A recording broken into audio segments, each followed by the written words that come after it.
Seven Truth.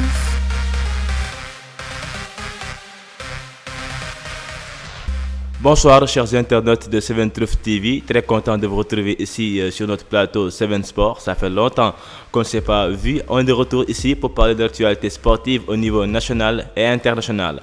Alors aujourd'hui Seven Sport du 4 novembre, on est au lendemain de deux soirées exceptionnelles de Ligue des Champions. On va démarrer l'actualité avec la Ligue des Champions. Aussi, on va parler aussi de l'actualité sportive au niveau national avec le calendrier de la Ligue 1 sénégalaise, mais aussi avec des décès qui ont eu lieu ici dans le monde du football, notamment ici au Sénégal. Tout de suite, le développement.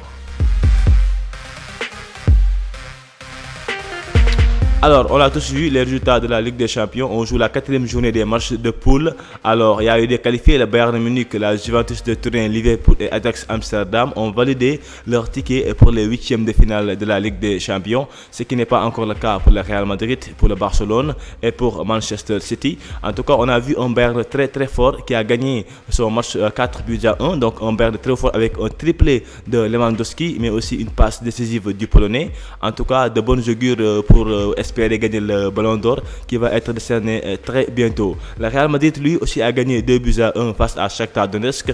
2-1, le résultat n'est pas du tout trop grand, mais en tout cas le Real a fait l'essentiel avec un doublé de Karim Benzema. Benzema qui marque ainsi le 1000e but du Real Madrid en Ligue européenne des champions, ce qui fait du Français une légende dans le club madrilène. En tout cas, le Real est presque qualifié, pas encore officiellement, mais devra continuer à batailler fort face à l'Inter de Milan et l'équipe de Sheriff.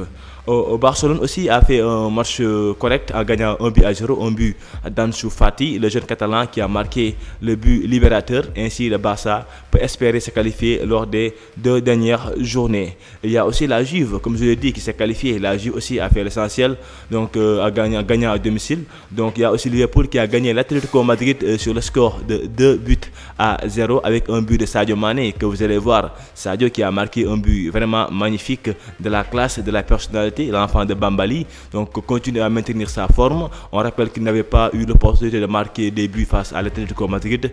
C'est chose faite dorénavant. L'enfant de Bambali qui a marqué un but pour Liverpool. Alors on le sait tous, il y a aussi Manchester United qui a arraché le match nul en Italie face à l'Atalanta Bergame.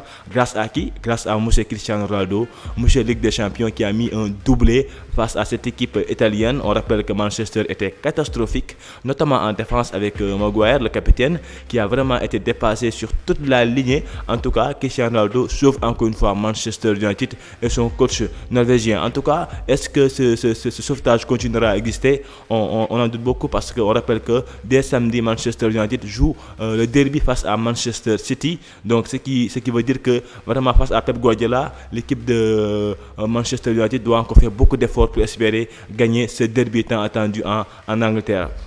Alors on enchaîne du côté donc de l'Ajax Amsterdam, comme je vous l'ai dit, cet Ajax là qui nous a fait rêver en 2018 en éliminant le Real Madrid, on se rappelle bien, et encore là montre beaucoup de talent avec le franco-ivoirien donc à l'heure qui a marqué encore un but, 7 buts dans cette compétition pour le moment, vraiment qui a un bilan satisfaisant. Plus que satisfaisant, un bilan excellent, je dois dire. Donc on rappelle que aussi on joue la 4e journée, il reste 2 autres journées pour les matchs de poule de la Ligue européenne des champions. Mais Paris, comme je vous l'ai dit, a fait un match nul 2-2 contre l'équipe de Leipzig en Allemagne.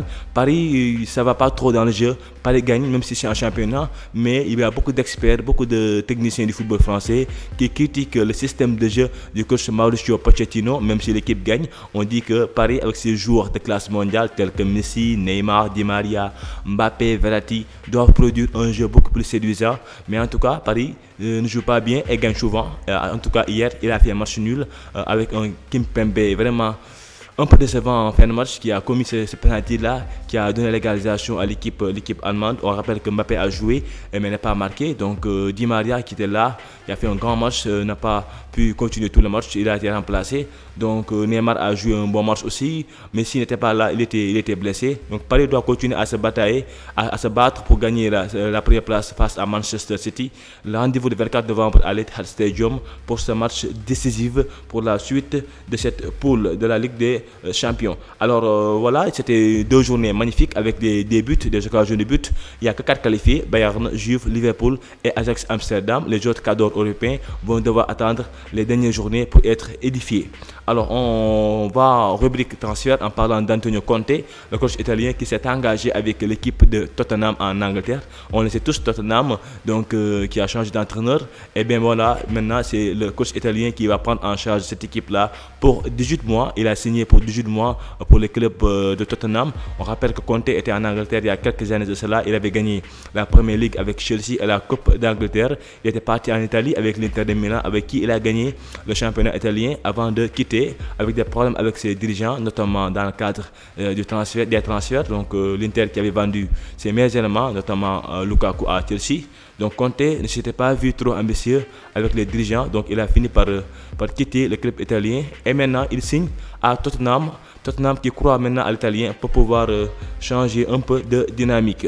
Alors on continue avec l'actualité au niveau national avec des décès vraiment qui nous jouent beaucoup peiné, je vais dire, le football sénégalais a eu 2 décès vraiment le 14 octobre dernier. Donc Joseph Koto, ça en était allé à jamais. Donc l'entraîneur, l'ancien joueur de la GIA, de l'équipe nationale du Sénégal, Koto, qu'on connaissait tous grâce à sa passion pour le football, son engagement, son patriotisme. Donc il s'est allé suite d'un malaise. Donc c'était le 14 octobre dernier. Donc Koto qui s'en va. Donc tous les Sénégalais étaient vraiment trop tristes de cette nouvelle-là, notamment les acteurs du football, avec des témoignages vraiment très sincère de la part du président de la Fédération sénégalaise de football, Augustin Senghor.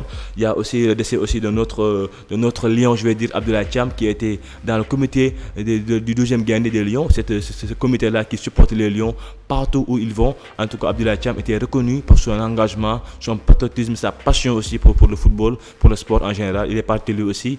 Donc, qu'Allah subhanahu wa ta'ala puisse l'accueillir au paradis. Ce sont les souhaits en tout cas et les prières que tous les Sénégalais, notamment les sportifs, adresse à ce grand monsieur qui est Abdoulaye Thiam. Alors on rappelle que le calendrier de la Ligue 1 sénégalaise aussi est établi. Maintenant on sait quand va démarrer le championnat sénégalais. C'est pour le 20 novembre prochain, Inch'Allah. Donc le calendrier a été établi avec des chocs dès la première journée. Génération Foot qui va recevoir Jaraaf au stade Denis Biram Ndao, au stade Djibril Diagne. Il y a aussi le derby de la banlieue entre Guédiawaye FC contre l'équipe de Pékin. Donc ce sont des matchs de très haut niveau que Seven Truth évidemment vous fera vivre à travers ces différentes plateformes digitales. Donc il y a aussi Big Soccer. On termine avec le Big Soccer avec notre ami Raoul Mendy qui avait fait un entretien avec Seven Truth TV récemment.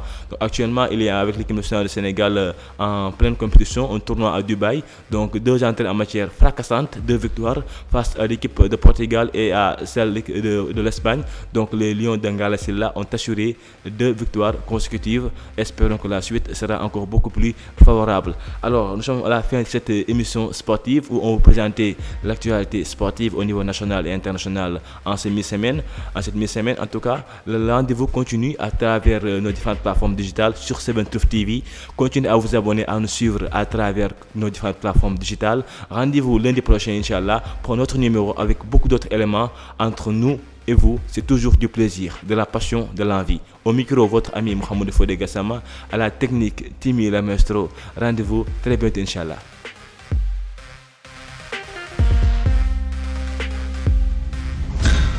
Seven Truth.